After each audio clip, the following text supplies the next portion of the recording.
parler de la convention collective de la métallurgie sous l'angle de la gestion des ressources humaines et du management des équipes au niveau du secteur industriel. Ce que je vais vous proposer aujourd'hui comme intervention, ça va être pour que ça puisse vous laisser des pistes, des axes de réflexion, quelle que soit la taille de l'entreprise, qu'elle soit petite, moyenne ou grande entreprise. Ce que je vais vous dire va pouvoir s'appliquer dans un ensemble de rouages qui concernent de près ou de loin la gestion de l'humain dans l'entreprise. L'optique pour ma part, aujourd'hui, si je devais définir un fil rouge, ça serait de garder son calme face à l'aspect un peu inquisition, de cette espèce de pression et de stress qui bien souvent tombe sur les entreprises quand on aborde en fait le changement qu'apporte la convention collective de la métallurgie. Pour me présenter également, Nicolas Dugénie, donc travailleur indépendant, consultant sur les ressources humaines et le management d'équipe, et j'interviens principalement sur le secteur industriel, que ce soit en Limousin ou sur le bassin de la Haute-Savoie actuellement, et j'ai la chance d'accompagner effectivement tout type de structure, de la chaudronnerie de 5 personnes à la grande entreprise de plus de 100 salariés, et voire multisite sur plus de 200-300 salariés. Mon but, ça va être de ratisser large dans ce que je fais dire. Donc, la plupart du temps, quand j'arrive dans une entreprise, on me parle de cette convention collective en me disant « Ah, c'est très compliqué à aborder pour nous parce qu'il y a tout un tas d'éléments qu'il faut qu'on prenne en compte. On a abordé la partie prévoyance, on a la partie gestion des salariés sur la partie contractuelle, et notamment sur un élément que je vais avoir comme cœur de sujet aujourd'hui, qui est la fiche de poste. Un point important. Cette fiche de poste, aujourd'hui, pourquoi je vais m'en servir dans mon intervention? Parce qu'en fait, elle va impacter en fait toute une logique en fait de gestion RH et administrative qui sont rattachées directement aux salariés entre eux, employeurs et employés. On va passer au slide suivant. Pour cela, l'important est donc de comprendre le contexte et les enjeux qui sont présents dans ce changement et dans cette évolution de la convention collective de la métallurgie. Ce principe-là, pour pouvoir vous l'expliquer simplement, il est important de comprendre qu'il doit s'inscrire dans la vraie vie, dans la vie de tous les jours de votre entreprise. C'est pour ça que je disais tout à l'heure que la convention collective, elle est aussi floue dans sa manière d'arriver au sein des entreprises parce que on a compris que c'était sur un environnement national, on a compris que c'était sur un accord de branche qui est lié à la métallurgie.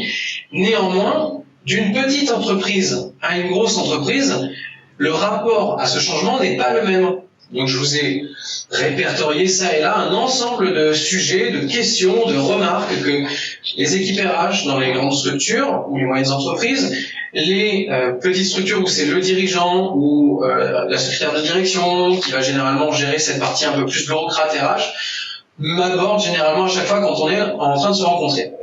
Déjà, sur la partie très petite entreprise, non mais on est trop petit pour que ça nous concerne en fait. Il est hors de question qu'on commence à se mettre martel en tête de dire bon, les fiches de poste c'est bon les gars, on a déjà tourné comme ça depuis 40 ans, je vois pas pourquoi on changerait. Point important qu'il faut pas négliger. C'est important d'entendre aussi justement les directions sur cette vie de tous les jours.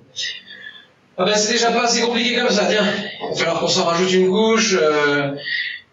Et c'est important de le prendre en compte parce que quand je lis en fait l'abord en fait de tout le travail qu'il y a à mettre en place sur les fiches de poste, les fiches de poste aujourd'hui doivent être réglementées, elles sont codifiées. Il y a une nomenclature de définition d'une fiche de poste qui, non pas qu'elle n'existait pas avant la convention collective, mais je vais dire qu'elle était un peu plus light et elle était un petit peu plus allégée sur le champ des possibles que pouvait mettre en place une entreprise. Mais expliquer à une petite structure qu'aujourd'hui, on ne parle pas de description du poste, mais de finalité de l'emploi, qu'on ne parle pas d'un organigramme ou d'un rattachement hiérarchique ou fonctionnel, mais de relations de travail, qu'on ne parle pas de mission à effectuer, mais d'activité significative, la plupart du temps, ça n'a pas de sens. Ça n'a pas de prise dans le monde industriel. Parce que pour un dirigeant, lui, tout ce qu'il va considérer, c'est que la fiche de poste, c'est un document qui, de près ou de loin, a une mesure d'application plus ou moins contractuelle, de point de convergence entre salariés et employeurs. La sémantique, peu lui importe. Et c'est là, justement, qu'il faut apporter ce regard de précision technique et de complément qui est statué aujourd'hui par la convention collective de la métallurgie. Alors, vous savez, moi, je vais vous dire un truc. Plus on m'oblige à faire les trucs, moins je le fais. Et c'est un des nombreux aspects qu'on voit, justement, dans le rapport à cette transition vers la convention collective de la métallurgie, c'est qu'on a des dirigeants aussi qui manifestent cette volonté ferme de ne pas être dans le mouvement d'évolution et de changement propre à la convention métallurgie. Et à juste titre, il ne faut pas en faire le déni parce qu'on a aussi des accords de branche qui, antérieurement, pouvaient être plus intéressants dans certains types de structures qui n'étaient pas que rattachés à la métallurgie.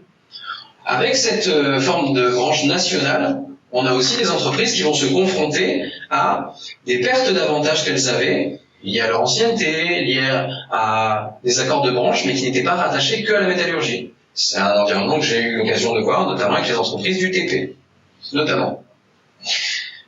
Et après, je vais apporter toutes les autres thématiques en réflexion. Mais un point que j'ai souvent vu, c'est que cette urgence-là, ça me stresse en tant que dirigeant. On me dit il faut le mettre en place au 1er janvier 2023. Parce que ça fait quand même quelques années aussi que j'accompagne ce mouvement. Ça fait quelques années que la Convention nationale de la métallurgie arrive sur le tapis. Et ça fait quelques années que je rappelle que l'urgence, en fait, se décale d'année en année. Donc l'idée, c'est aussi de rappeler, on a le temps de faire les choses correctement à partir du moment où on arrive à les comprendre dans son entreprise, dans sa réalité d'entreprise. Et déjà, quand on parle justement d'un outil commun à toutes les entreprises liées à cette convention qui est la fiche de poste, la première question généralement que je pose, c'est est-ce que vous avez des fiches de poste au sein de votre entreprise ? Je vous donne cet exemple justement pour étayer mon propos dans une entreprise. Alors là, on était sur de la chaudronnerie en hydraulique, système hydraulique. 5 personnes, 5 salariés. J'ai un dirigeant avec lequel je travaille justement notamment sur cet aspect de transition vers la convention collective de la métallurgie. Et pendant l'échange, en fait, le dirigeant me dit, je vais être très clair avec vous aujourd'hui, moi j'ai, au-delà de cette convention-là, moi j'ai mon chef d'atelier, je peux plus le voir. Je veux le virer. Je suis ok. Vous avez vu, je suis très cool, là. Quand on me dit qu'on va virer les gens, je dis non. Je suis pas là pour prendre parti ou quoi que ce soit. Je suis là pour essayer de comprendre des situations et essayer probablement d'être force de proposition pour accompagner un changement. Je pose donc des questions à ce dirigeant pour essayer de comprendre quels sont les enjeux, en fait, qui, pour lui, font que ce collaborateur ne correspond plus à ses attentes. Et pourquoi, en fait, il est tombé dans une zone conflictuelle avec ce dernier. Et qu'est-ce qui fait qu'aujourd'hui, il veut s'en séparer. Ben, c'est quelqu'un, en fait, pour tout vous dire, période de crise, il y a eu le Covid, on était 2, en fait, lui et moi, et on a réussi à sauver la boîte. Donc là, quand c'est un peu reparti, pour un peu le remercier, en fait, je l'ai basculé chef d'atelier. D'accord, donc là, la compréhension du sujet, c'est que c'est donc une promotion, littéralement une promotion. Tous ces éléments-là, de près ou de loin, vont être impactés par la convention collective. Ça, il ne le sait pas encore quand il me dit tout ça.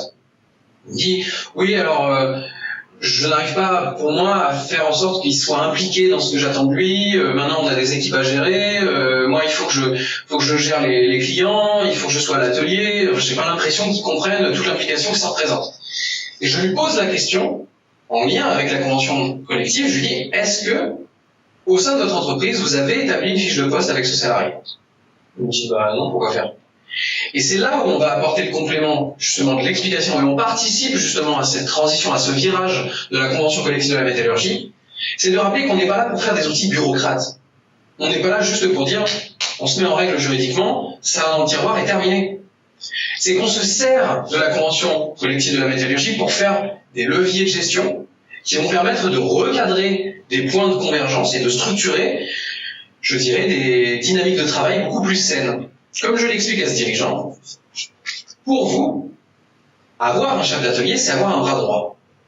C'est contribuer à votre stratégie d'entreprise, à son développement, à son seuil de croissance. C'est avoir quelqu'un qui va être vraiment là sur tous les temps, qui va à la fois faire de la gestion de terrain, opérationnelle de vos équipes. C'est quelqu'un qui va devoir s'impliquer aussi par rapport aux clients pour le respect des deliveries, en fait, des produits qui ont été annoncés pour qu'ils soient livrés à date. C'est quelqu'un qui doit être sensible à ce que l'on appelle la veille informative par rapport à l'évolution du coût des matières premières. Dieu sait qu'aujourd'hui, au niveau industriel, le coût des matières premières est un sujet plus que sensible.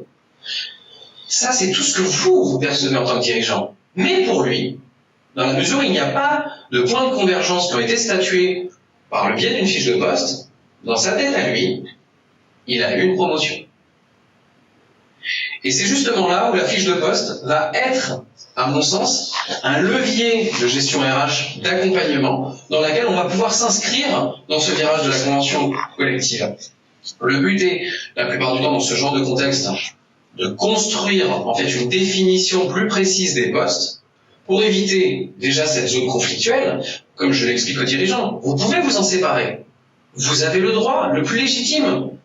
Mais si demain vous recrutez un nouveau chef d'atelier, qu'il n'y a pas de fiche de poste, vous risquez également de provoquer une zone conflictuelle dans laquelle vous ne serez pas en point de convergence avec ce que vous attendez d'un bras droit.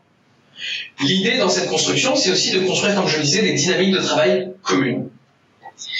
On a mis en place cet outil, non pas que ce que je dis résout tout, encore une fois, c'est pas dans une valeur universelle que je suis en train de vous donner un peu les thématiques à aborder. C'est surtout, à terme de réflexion, voilà ce qui peut être en jeu.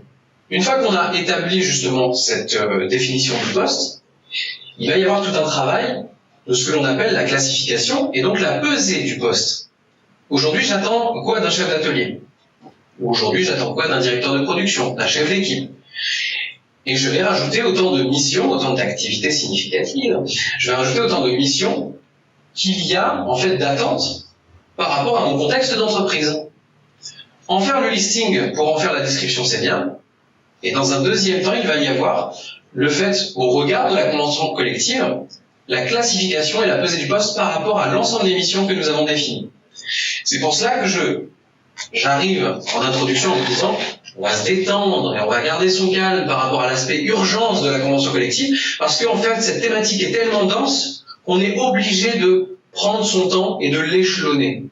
Tant et si bien qu'aujourd'hui, une des branches représentatives qu'est l'UIMM invite les entreprises à l'échelonner en différentes phases que sont premièrement la définition des postes et dans un second temps la pesée de ces derniers pour en avoir une classification. Pourquoi cette fiche de poste, encore une fois, je reviens dessus, c'est qu'elle va avoir un impact directement sur la partie du contrat de travail. Est-ce que ça va impacter du coup le changement du contrat en lui-même? Est-ce qu'on va mettre en place un avenant? Tous ces sujets-là vont être à un moment donné de près ou de loin impactés par le biais de cet outil, conduit aussi par l'évolution de la convention collective de la métallurgie. La partie, donc, aviez-vous des fiches de poste avant la réforme? Je l'ai abordé, un poste espèce, et comment parler à mes collaborateurs, collaboratrices de cette convention collective de la métallurgie? Je reviens sur ce que je disais tout à l'heure sur l'aspect sémantique.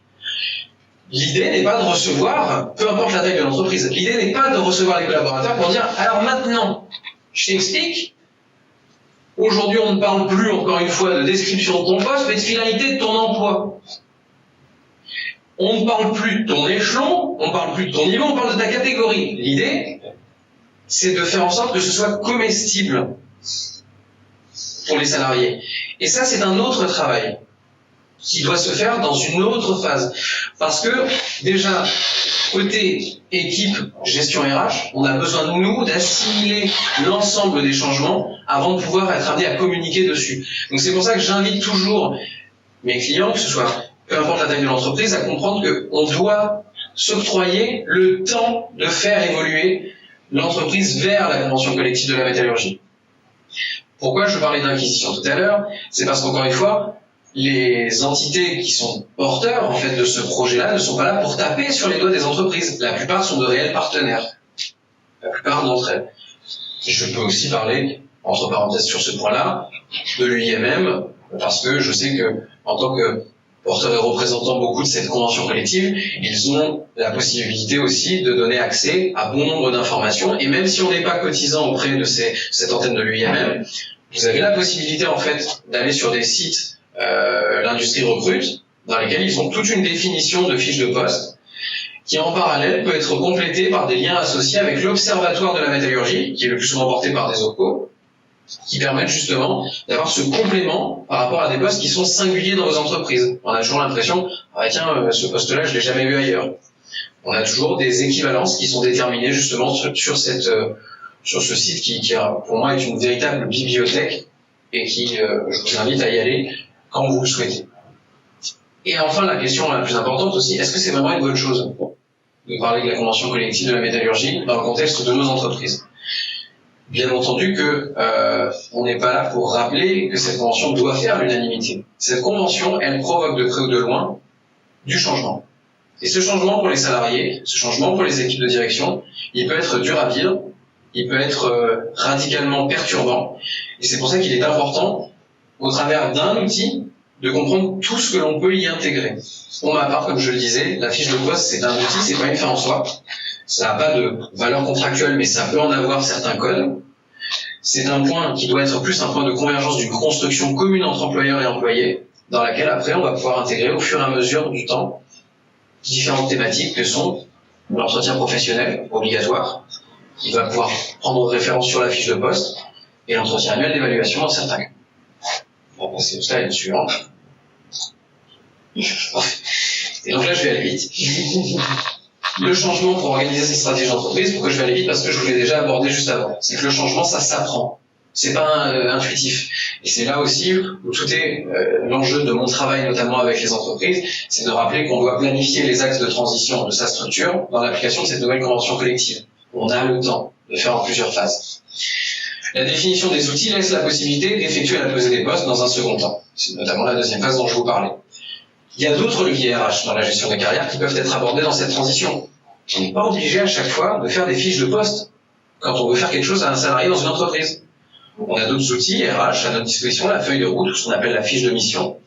On a l'entretien professionnel obligatoire qui permet aussi de faire le point sur la formation, parler de stratégie de GPEC, dans les grands termes, gestion prévisionnelle des emplois et des compétences. On grand fourre-tout depuis les années 2009. Et on a toute une autre batterie d'outils RH à notre disposition pour nous aider justement à faire en sorte que cette transition se passe, mais pas de manière brutale au niveau du contexte de l'entreprise. L'importance d'amener progressivement des points de changement aux salariés tout au long de l'année, de construire avec eux.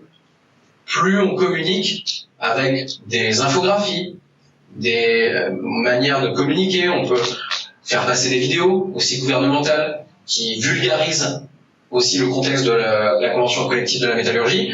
On a tout un tas aujourd'hui d'outils digitalisés ou que l'on peut faire sur mesure, qui nous permettent aujourd'hui d'avoir une approche différente aussi de ce rapport à la convention collective de la métallurgie, pour éviter de tomber justement dans c'est de la sémantique et j'y comprends rien. Et enfin, ne pas hésiter à se faire accompagner dans cette démarche par des acteurs qualifiés dans ce domaine. C'est un petit peu la partie placement de produits, où je rappelle aussi que sur ma partie, ça fait maintenant plus de 4 ans d'existence pour ma part en tant que consultant indépendant, mais ça fait plus de 2 ans que je suis ce mouvement sur la convention collective de la métallurgie.